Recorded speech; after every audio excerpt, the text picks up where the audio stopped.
انسان کی فطرت ہے جب اللہ تعالیٰ اس کو رزق دیتا ہے، دولت کے دروازے اس کے لیے کھولتا ہے، اس کو جاہ و منصب ملتا ہے، اور یہ اللہ تعالیٰ اس کو جاہ و منصب دے کے، دولت دے کے، اس کو پیسہ روپیہ دے کے اس کی آزمائش کرتا ہے، لیکن اس کو آزمائش نہیں سمجھتا۔ فَيَقُولُ، وہ کہتا ہے ربی اکرمن، میرے رب نے مجھے عزت دی ہے۔ وہ اس کو عزت سمجھ لیتا اور کہتا ہے کہ میں اللہ کا محبوب ہوں، مجھے اللہ پسند کرتا ہے تو اس لیے مجھے دولت دی ہے، ورنہ میں غربت کی چکی میں پس رہا ہوتا۔ وہ دولت کو جو ہے وہ عزت سمجھتا ہے، حالانکہ اللہ نے بطور آزمائش اس کو دولت دی ہے۔ جب کسی بندے کو پوچھا جائے نا بتا کیا حال ہے، تو اگر اس کے پاس دولت کے انبار، وہ کہتا ہے بڑا فضل ہے اللہ کا۔ اچھا کیا فضل ہے اللہ کا؟ تو تہجد کی نماز بھی پڑھنے لگ گیا؟ نہیں، میں تو 5 بھی نہیں پڑھتا۔ اچھا کیا فضل ہے کہ اللہ نے تجھے یہ کرم کر دیا کہ تیری زبان پہ جھوٹ نہیں آتا؟ نہیں، میں تو صبح شام جھوٹ بولتا ہوں، ٹیکس بھی چوری کرتا ہوں، میں تو سب کچھ کرتا ہوں۔ تو پھر کیا فضل ہے؟ کہتا ہے مجھے دولت دے دی گئی۔ تو یہ انسان کی فطرت ہے کہ دولت جو مل جائے اس کو تو اس کو فضل الہی سمجھتا ہے، وہ ناجائز طریقے سے بھی لے تو اس کو بھی فضل سمجھتا ہے۔ کبھی آپ نے دیکھا ہوگا کہ سراسر کمائی حرام کی ہے، ناجائز فروشی کے ساتھ، رشوت کے ساتھ، اور کیا کیا دھندے کے ساتھ اس نے جو ہے وہ دولت کمائی، اور عالی نصب کوٹھی بنا کے اوپر لکھ دیا ھذا من فضل ربی، یہ میرے رب کا فضل ہے۔ حالانکہ یہ تو قہر تھا، آزمائش تھی اس کے اوپر، لیکن وہ شیطان نے اس کو جس راستے پہ لگایا اور شیطانی دھندے کے ساتھ جس نے دولت کمائی، اس کو بھی یہ فضل ربی قرار دے رہا ہے اور سمجھتا ہے کہ واقعی میرے رب کا فضل ہے۔ نہیں، اللہ فرماتا ہے ایسا نہیں ہے، یہ اس کی کج فکری ہے۔ فضل یہ نہیں ہے کہ کسی کو دولت دے دی جائے، فضل یہ ہے کسی کو تہجد کے سجدوں کی توفیق دے دی جائے، فضل یہ ہے کسی کے سینے کے اندر ایمان کا چراغاں کر دیا جائے، فضل یہ ہے کہ کوئی شخص جھوٹ بولنا چاہے بھی ایک غیبی طاقت زبان کو پکڑ لے، میرے بندے تو محمد عربی کا نوکر ہے، اور محمد عربی صادق بھی تھا، امین بھی تھا، تو جھوٹ بولنا اچھا لگتا ہے، تو وہ جھوٹ بولنا چاہے بھی تو نہ بول سکے۔ یہ ہے رب کا فضل، یہ ہے رب کی کرم نوازی، اور یہ ہے رب کے رحم کا انداز۔ لیکن انسان کی کج فکری ہے، اللہ آزماتا ہے اس کو دولت دے کے، حالانکہ دولت کی آزمائش بہت ڈاڈی آزمائش ہے۔ حضرت عبداللہ ابن مبارک کہتے ہیں ہمیں غربت سے بھی آزمایا گیا اور دولت سے بھی آزمایا گیا۔ غربت کی آزمائش میں تو ہم پورے نکلے، لیکن دولت کی آزمائش میں ہم پورے نہ نکل سکے۔ یہ آزمائش زیادہ سخت آزمائش ہے، لیکن فیقولو، بندہ کہتا ہے ربی اکرمن، میرے رب نے مجھے عزت دے دی۔ کوئی عہدہ مل جائے، کوئی شان و شوکت دنیا کی مل جائے، چاہے وہ اس کا ذریعہ کوئی بھی ہو، بندہ کہتا جی فلاں پہ بڑا ہی اللہ کا فضل ہو گیا۔ یار ایک معمولی شخص تھا، گلی سے نکلا، اب دیکھو جو ہے وہ وزارت کا قلم دان تھامے ہوئے ہے، بڑا فضل ہوا۔ کیا فضل ہوا اس کے اوپر کہ اس نے جائز ناجائز ہر راستہ جو ہے وہ اختیار کیا اور رب کو قدم قدم پہ ناراض کیا، اور ہم اس کو فضل گردان رہے ہیں۔ کہا فضل نہیں ہے، یہ ڈاڈی آزمائش ہے۔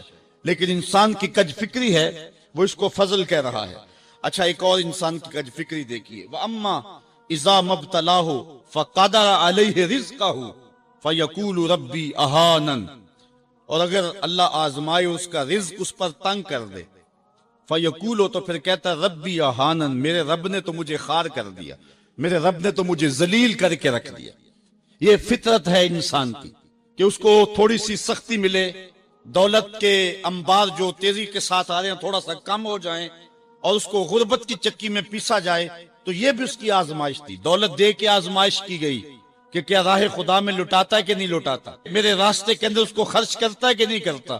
یتیم، غریب، مسکین، لاچار، مجبور، نانے شبینہ کو ترستے ہوئے، بیمار کیا ان کو ڈھونڈ ڈھونڈ کے ان کی دہلیز پہ پہنچتا ہے کہ نہیں پہنچتا۔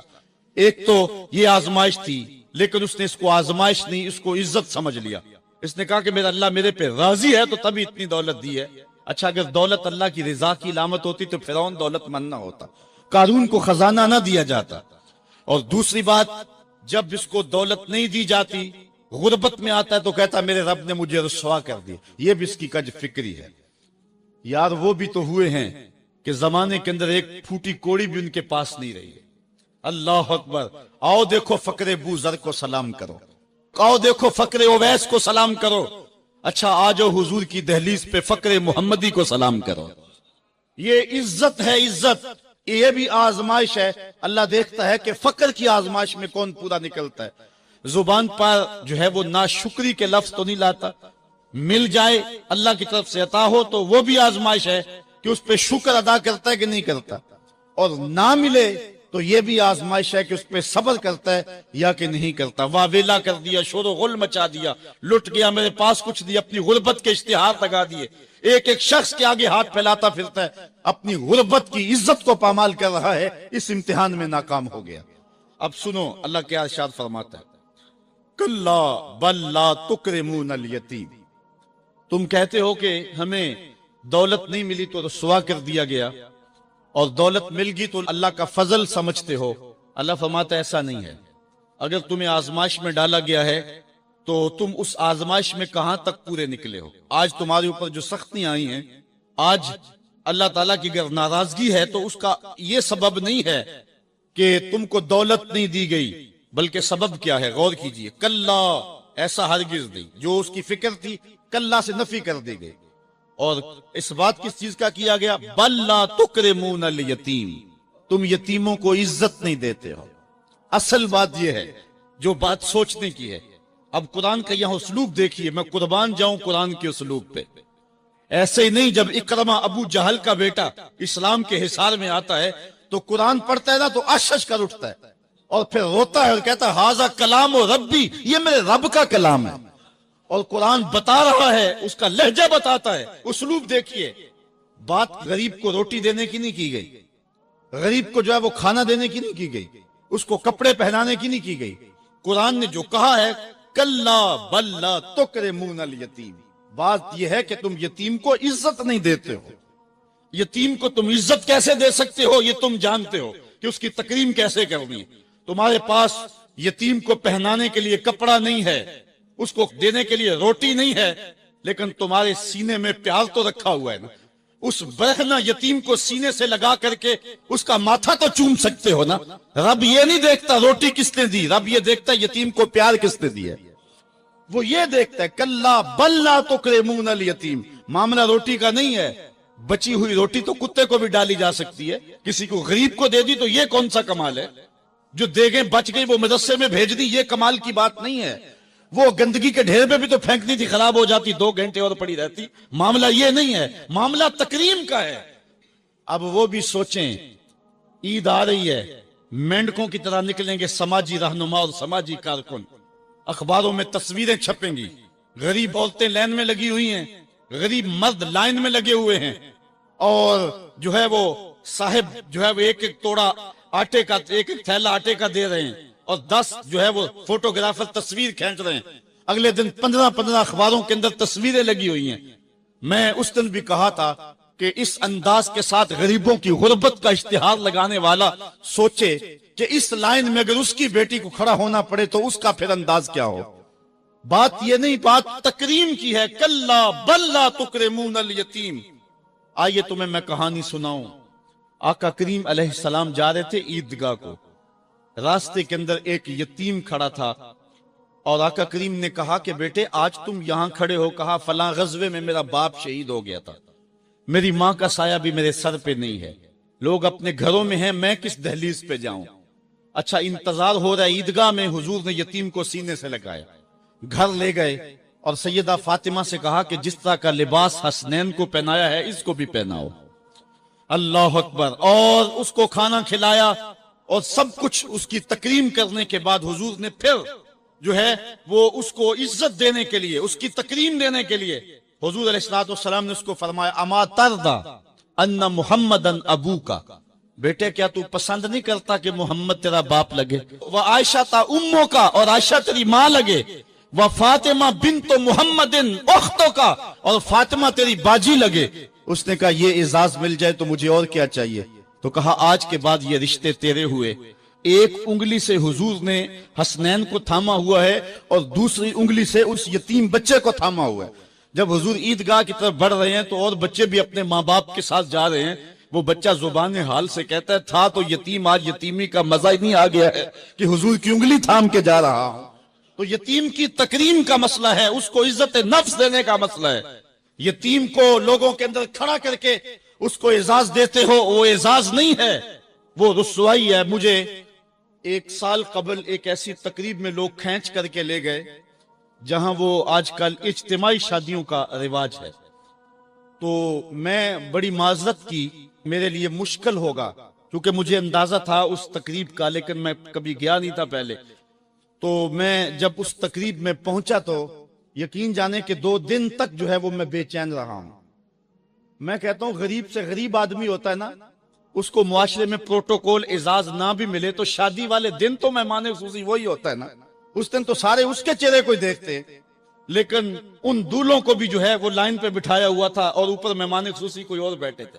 میں نے کہا یہ بیچارے مسکین آج بھی مہمان خصوصی نہیں ہے، آج ان کی زندگی کا اہم دن ہے اور آج بھی اتنے لوگوں کے سامنے اشتہار لگایا جا رہا ہے یہ غریب لوگ ہیں، اور دلہنوں کا بھی اشتہار لگایا جا رہا ہے یہ غریب بچیاں ہیں.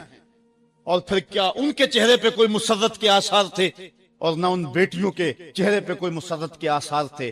تو لوگ خوشی بانٹنے چلے ہیں لیکن غموں میں اضافہ کرتے چلے گئے. رات کی تنہائی میں نکلو، اندھیرا پھیلا ہوا ہو، کوئی دیکھنے والا نہ ہو، اپنے سائے سے بھی بچو اور جا کے غریب کے گھر میں رقم پھینک کے آ جاؤ، اسے پتہ نہ ہو یہ پھینکی کس نے ہے، اور پھر وہ شادی کریں جو دعائیں ان کے کلیجے سے نکلیں گی عرش تک پہنچیں گی. تو بات پیسے دینے کی نہیں ہے، بات تکریم کی ہے. کلا، دیکھو قرآن کا اسلوب، کلا بل لا تکرمون الیتیم. معاملہ یہ ہے کہ یتیم کی عزت، تکریم. میرے اور آپ کے آقا مولا نے تو یہاں تک فرمایا جب بچے اکٹھے کھیل رہے ہوں، تمہارا بچہ بھی ان بچوں میں کھیل رہا ہو تو بچے کو بیٹا کہہ کے آواز نہ دو، اس کا نام لے کے پکارو. عرض کی گئی حضور بیٹا ہے، بیٹا کہہ کے پکاریں گے تو حرج بھی کیا ہے؟ کہا تم نہیں جانتے، ہو سکتا ہے کہ وہاں کوئی یتیم بچہ بھی کھیل رہا، اور جب یہ تم کہو گے تو تڑپ جائے گا، آج میرا باپ ہوتا تو مجھے بیٹا کہہ کے پکارتا، لیکن آج میں محروم ہوں. تو کہا مسئلہ یہ ہے، کلا بل لا تکرمون الیتیم ولا تحاضون علی طعام المسکین. دیکھیے قرآن کا اسلوب.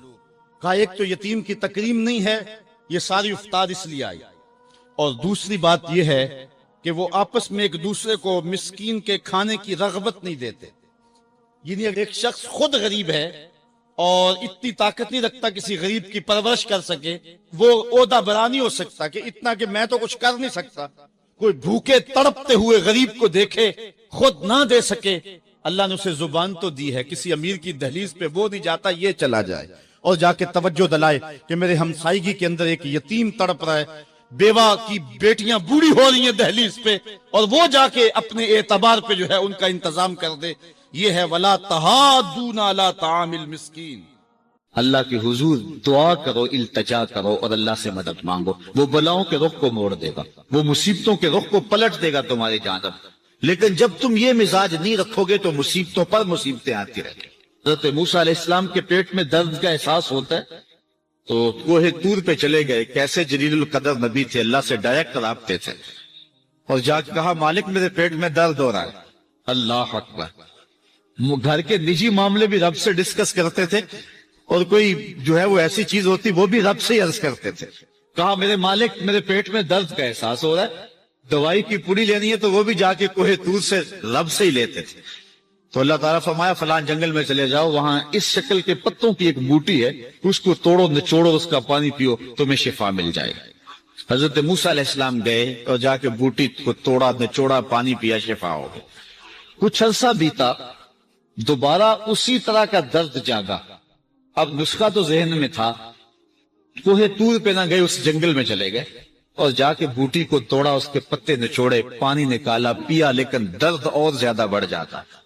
پھر دوبارہ آئے کوہ طور پہ، کہا مالک میں نے اسی درد پہ دوبارہ وہی بوٹی کا پانی پیا ہے لیکن درد بڑھ گیا ہے. کہا موسیٰ اب جو آئے ہو کوہ طور پہ پہلے ہی آ جاتے. تو عرض کی مالک بوٹی بھی وہی اور درد بھی وہی. فرمایا اب سب کچھ وہی ہے لیکن پہلے میرا حکم تھا، اب میرا حکم ساتھ شامل نہیں تھا. شفا بوٹے میں نہیں رکھی، شفا تو میرے حکم میں رکھی ہوئی. اس لیے ڈاکٹر کے پاس جاؤ، حکیم کے پاس جاؤ، لیکن شفا اللہ سے مانگو کہ شفا ہمیں دینے والا وہ ہے. وہ ایک وسیلہ ہے، ایک ظاہری طریقہ ہے. تو حضور علیہ الصلوۃ والسلام اللہ اکبر کیا خوبصورت ارشاد فرما رہے، حسنوا اموالکم بالزکات، اپنے اموال کو زکات سے پاک کرو. داو مرضاکم بالصدقہ، اور اپنے مریضوں کا علاج صدقے سے کرو۔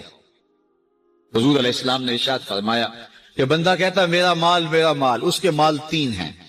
ایک مال وہ جو اس نے کھایا اور ضائع کر دیا، دوسرا اس کا مال وہ ہے جو اس نے پہنا اور قرآن کر دیا، اور تیسرا اس کا مال وہ ہے جو اس نے آگے بھیج دیا۔ فرمایا باقی اس کے وارثوں کا ہے، اس کا نہیں ہے۔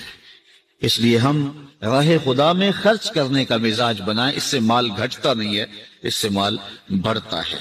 بلکہ جب راہ خدا کے اندر ہم خرچ کرتے ہیں تو ہمارا جو دوسرا مال ہے وہ بھی پاک ہو جاتا ہے۔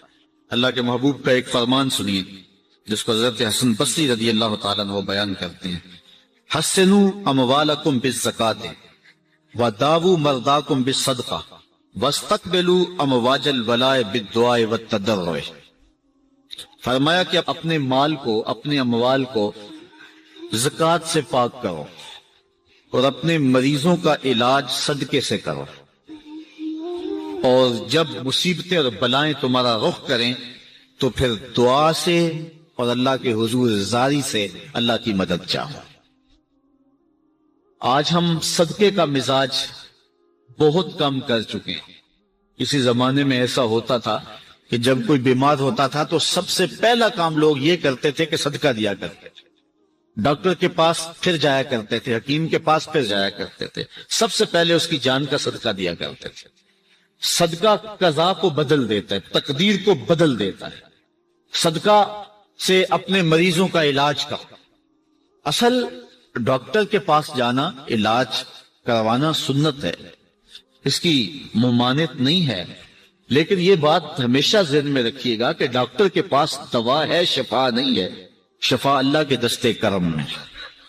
اس لیے جب بھی بیمار ہو جاؤ تو پہلے صدقہ کرو اور پھر ڈاکٹر کے پاس جاؤ۔ اللہ اس صدقے کی، شیخ سعدی نے لکھا ہے، مطاف کے اندر کنکروں پر پیشانی رکھ کے ایک بندہ زاروں کے طرح رو رہا ہے اور کیا کہتا ہے، اللہ مجھے معاف کر دے ورنہ قیامت کے دن مجھے نابینا اٹھانا، تیرا کیا تیرے بندوں کا سامنا بھی نہیں کر پاؤں گا۔ اتنے درد سے روتا ہے کہ چلنے والوں کے قدم رکتے ہیں۔ سر پہ کپڑا ڈالا ہے، زاروں کے تار، سسکیاں لے لے کے، ہچکیاں لے لے کے روتا ہے۔ کوئی اس کے پاس کھڑا ہو گیا، اس کی کمر پہ ہاتھ پھیر کے کہتا ہے، حوصلہ رکھ، اللہ بڑا قریب ہے، اللہ معاف کر دے گا۔ خیر جب وہ شخص رو رو کے آہوزاری کر کے اپنے رب کی حضور یہ تمنائیں کر کے اٹھ کے جانے لگا تو اس شخص کو شوق تھا کہ میں دیکھوں یہ ہے کون۔ اتنا خوف خدا، اتنا ڈر رہا ہے، پتہ نہیں کون ہے، کیا گناہ کر بیٹھا ہے۔ لیکن جب اس صاحب نے سر اٹھایا تو اس کی چیخ نکل گئی، فائزہ ہوا شیخ عبد القادر جیلانی۔ تو یہ زاروں کے تار رونے والا شیخ عبد القادر جیلانی، ساری زندگی خدمت خلق میں بسر ہوئی، اللہ کے حکام بجا لاتے ہوئے، لیکن خوف خدا، خشیت الہی کا عالم ہے۔ حضرت جنید بغدادی کے پیر ہیں حضرت سری سکتی رضی اللہ تعالیٰ کو، رشتے میں ماموں بھی لگتے ہیں۔ تو حضرت جنید بغدادی کو حضرت سری سکتی رضی اللہ تعالیٰ عنہ نے ایک دن وصیت کی۔ حضرت جنید کہتے ہیں میرے پاؤں تلے سے زمین سرکنے لگے، فرمانے لگے بیٹا جب میں مر جاؤں تو میری قبر بغداد سے باہر بنانا۔ میں نے پوچھا حضرت کیوں؟ لوگ تو بغداد میں دفن ہونے کو ترستے ہیں۔ کہا میری بدعمالیوں کی وجہ سے بغداد کی مٹی میری لاش قبول کرنے سے انکار نہ کرتے۔ الذین یبیتون لربہم سجدا وقیاما، یہ وہ لوگ ہیں جو اپنی راتیں سجدے میں اور قیام میں بسر کرتے ہیں۔ ہم تو 4 نمازیں تسلسل سے پڑھ لیں تو بے نمازیوں کو حقیر سمجھنے لگ جائیں، لیکن یہ کیا ہے، زندگی ذکر و فکر میں گزرتی ہے، سجدہ و قیام میں راتیں بسر ہوتی ہیں، لیکن عرض کیا کرتے ہیں، مالک ہم سے جہنم کا عذاب پھیر دے۔ آؤ میں اور آپ اپنے گریبان میں جھانکیں، اپنے من میں اتریں، اللہ نے ہمیں کتنی نعمتیں عطا کی ہیں، کیا کچھ نہیں عطا کیا۔ ہماری راتیں کیا قیام اور سجدوں میں بسر ہوتی ہیں۔ ہماری 5 نمازیں بھی پوری ہیں، اگر ہماری 5 نمازیں بھی پوری نہیں اور سجدہ و قیام بھی ہمیں نصیب نہیں ہے تو پھر افسوس ہے ہمارے جینے۔ جب کسی سے پیار پیدا ہوتا ہے تو پھر یہ آرزو مچلتی ہے کہ میں اس کے ہونٹوں سے سنوں کہ میں تم سے پیار کرتا ہوں۔ تو بندہ ہو کے پیار رب سے کرتا ہے تو پھر دل میں آرزو تو مچلتی ہے کہ کانوں میں کوئی نغمے رس گولیں اور کوئی مجھے کہے کہ تم پیار کرتے ہو تو وہ بھی تم سے پیار کرتا ہے، تو زندگی کی ساری تھکن اتر جائے۔ تو کہا کہ یہ سننا چاہتے ہو نا، یہ آرزو ہے نا تمہاری، تمہارے رت جگے، تمہاری راتوں کی تنہائیوں میں سجدے، تمہارا دن رات رکوع قیام، اور تمہارا اس کے حضور پیچ و تاب اور اضطراب، اور زندگی کا یہ سارا تمہارا لف و نشر اس کی ذات کی رضا کے لیے ہے نا۔ تم چاہتے ہو کہ ہمارا رب ہم سے راضی ہو جائے، کبھی کعبے کے چکر کاٹ رہے ہو، کبھی پتھروں کو چوم رہے ہو، حجر اسود کو چوم رہے ہو، کبھی ملتزم پہ لپٹ لپٹ کے آہوزاریاں کرتے ہو، کبھی مطاف میں پیشانی رگڑتے ہو، اور کبھی حتیم میں روتے ہو۔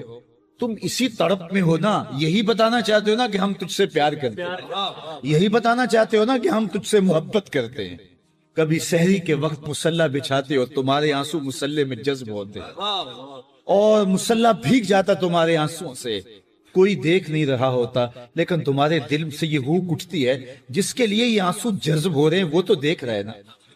تمہیں یقین ہوتا ہے لیکن محبت میں عجب تکرار کی خو ہے، کہو نا کہ مجھے تم سے محبت ہے، تو پھر یہ خو جو طبع کے اندر ہے بندہ سننا چاہتا ہے، وہ بے تابیاں اسے تنگ کرنے لگ جاتی ہیں، اس کے اندر اداسیاں پیدا ہوتی ہیں کہ یار میں تو اس سے پیار کرتا ہوں، میں تو اس سے محبت کرتا ہوں، وہ بھی کرتا ہوگا، یہ تو یقیناً اس نے مجھے توفیق سجدہ نصیب ہی تب کی ہے، لیکن میں بھی تو سننا چاہتا ہوں کہ وہ مجھ سے پیار کرتا ہے، میرے سجدوں کا مل ڈالا اس نے۔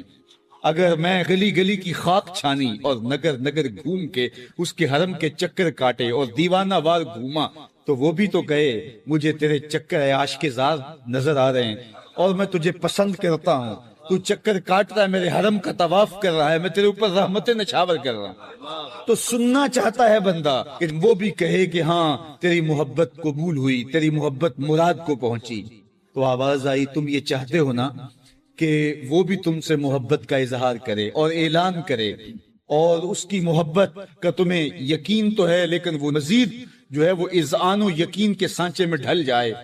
تو کہا کہ یہ اگر تم چاہتے ہو تو تم ایک طریقہ بتاتا ہوں، تم محبت کا جواب چاہتے ہو، تم ان سجدوں کا جواب چاہتے ہو، تم طواف اور ان چکروں کا جواب چاہتے ہو، تو تمہیں بتاتا ہوں میرے رسول کی چوکھٹ پہ آؤ اور ان کی اتباع کرو، ان کی اتباع کرو۔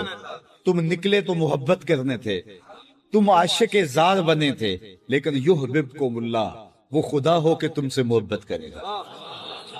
اچھا یہاں میں ایک اور جملہ کہنا چاہوں گا، اور وہ یہ کہ یہاں ذکر کیا گیا حضور کی اتباع کا، تو اتباع سے قبل بھی محبت، اتباع کے بعد بھی محبت۔ قل ان کنتم تحبون اللہ فاتبعونی یحببکم اللہ، یعنی اتباع سے پہلے بھی محبت، اتباع کے بعد بھی محبت۔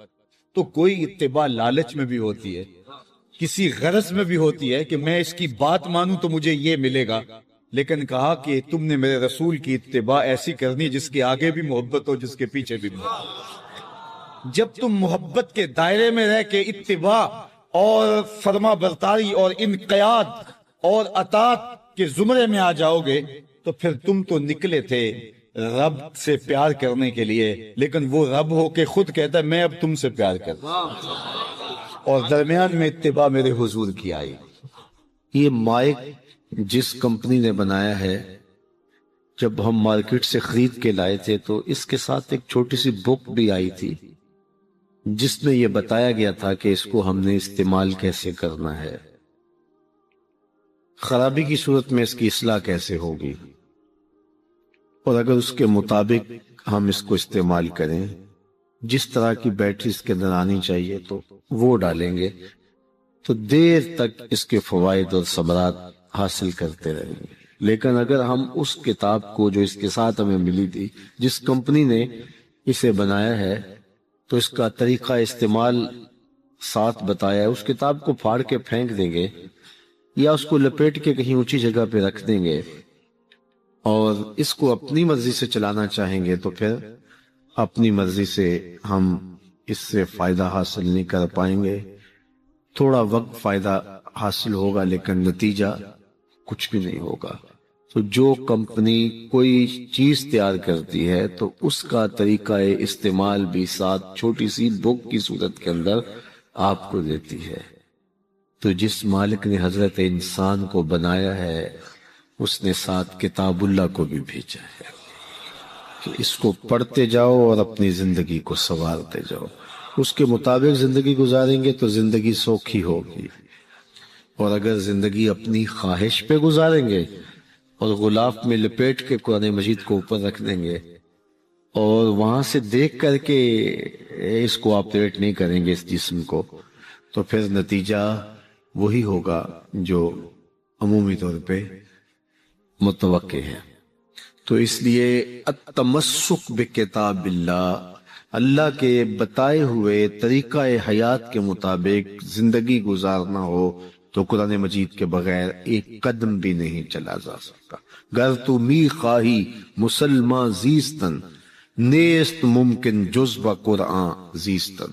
اگر تو مسلمان بن کے جینا چاہتا ہے تو قرآن مجید کے بغیر ایک قدم بھی نہیں چل سکتا.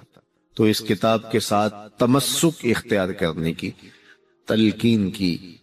اللہ کے محبوب نے ارشاد فرمایا کہ میں تمہارے اندر دو بھاری چیزیں چھوڑ کے جا رہا ہوں، ان کو مضبوطی سے تھام لو گے تو کبھی گمراہ نہیں ہوگے.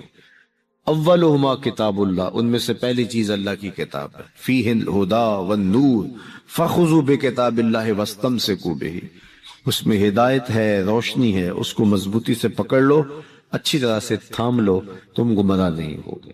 یار جو شخص نابینا ہے اسے کیا پتا کہ یہ پھولوں کی بہاریں کیا ہوتی. جو پیدائشی نابینا ہے اسے کیا پتا ہے کہ آسمان پر بزم کواکب کے رنگ کیا ہے. اسے تتلی کے پروں میں قدرت کی صنائی کا کیا اندازہ ہو سکتا ہے. اسے مور کے پروں میں رنگوں کی مینا کاری کا کیا اندازہ ہو سکتا ہے. اسے پھوٹتے جھرنوں، بہتی ندیوں اور کوسے قضا کی رنگینی اور دھنک کی شوخیوں کا لطف کیسے نصیب ہو سکتا ہے. اس کو کیا پتا حسن کیا ہوتا ہے، اس کو کیا پتا جمال کیا ہوتا ہے. اسی طرح جس کے دل کی آنکھ اندھی ہے اسے کیا پتا ہے کہ جمال خدا کیا ہوتا ہے. اسے کیا پتا ہے کہ سجدے کی لذت کیا ہوتی ہے.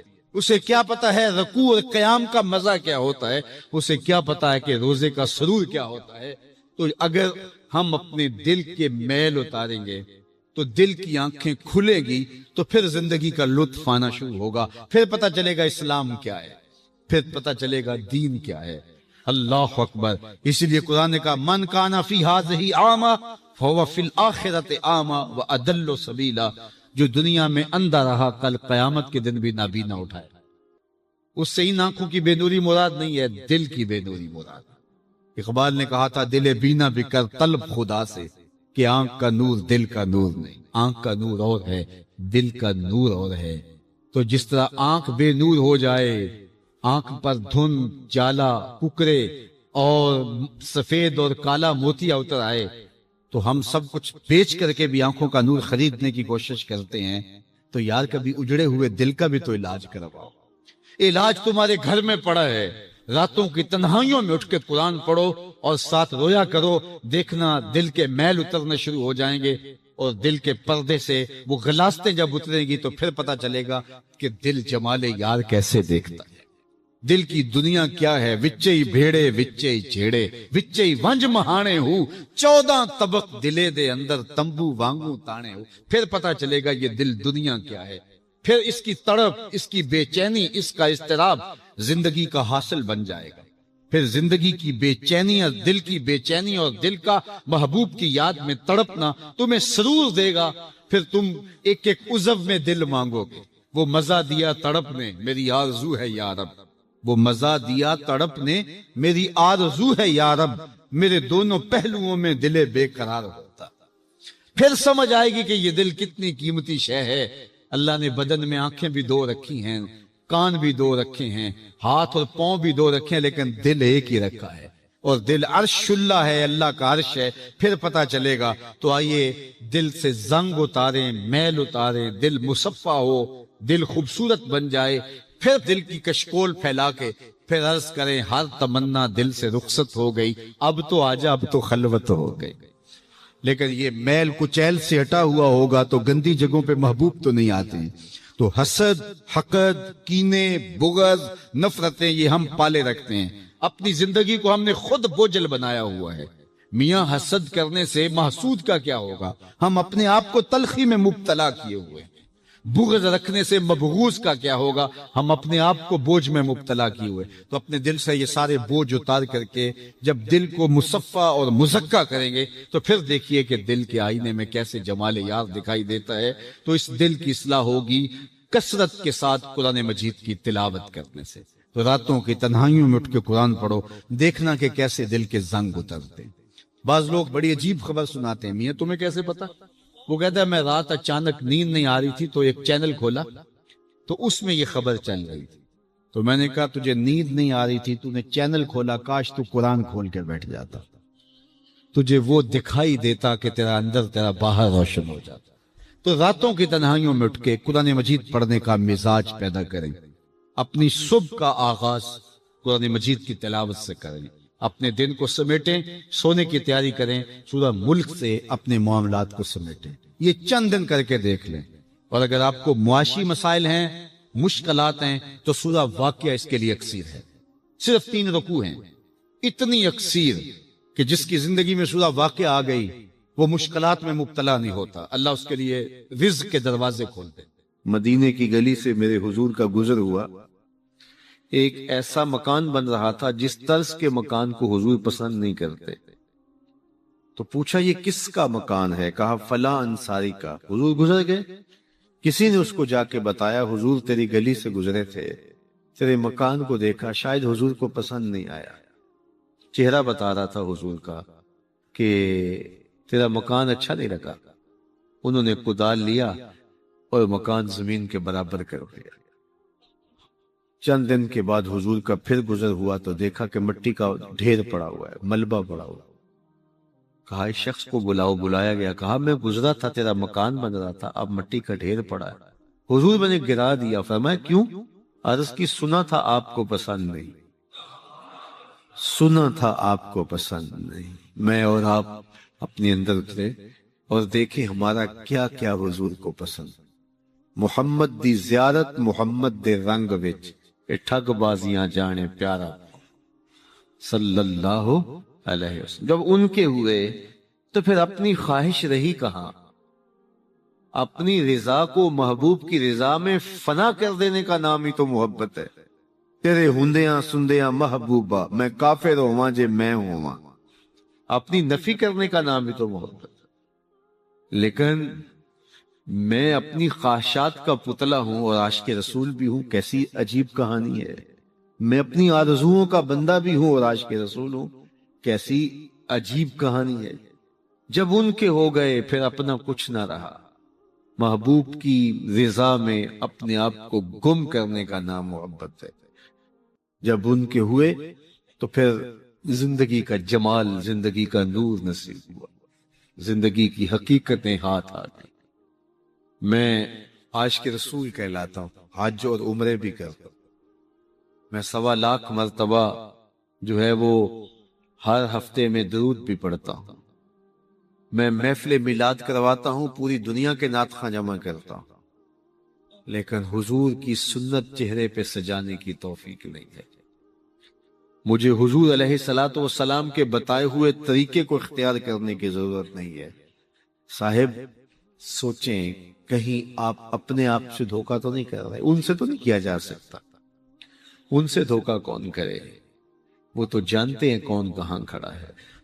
میرے حضور بولے یاری لا تو پاک نبی سنگ، اے پر پوری یاری، یاری لا تو پاک نبی سنگ، اے پر پوری یاری، پھر درود قبول ہے تیرا لکھ نہ لو ایک بار۔ پھر نہ لاکھ مرتبہ پڑھنا، ایک بار ہی پڑھ لینا وہ بھی قبول ہے۔ اشہد بلال عند اللہ اشہد، پھر بلال کا اشہد بھی قبول ہے۔ وہ چہرہ اور چہرے کا دل نہیں دیکھتے، بندے کا دل دیکھتے ہیں۔ تو جب تم اپنے باطن کو حضور کے نام پہ لگاؤ گے تو پھر ایک ایک عمل ان کی سنت کی اتباع میں. یہ صوفی کی علامات ہیں.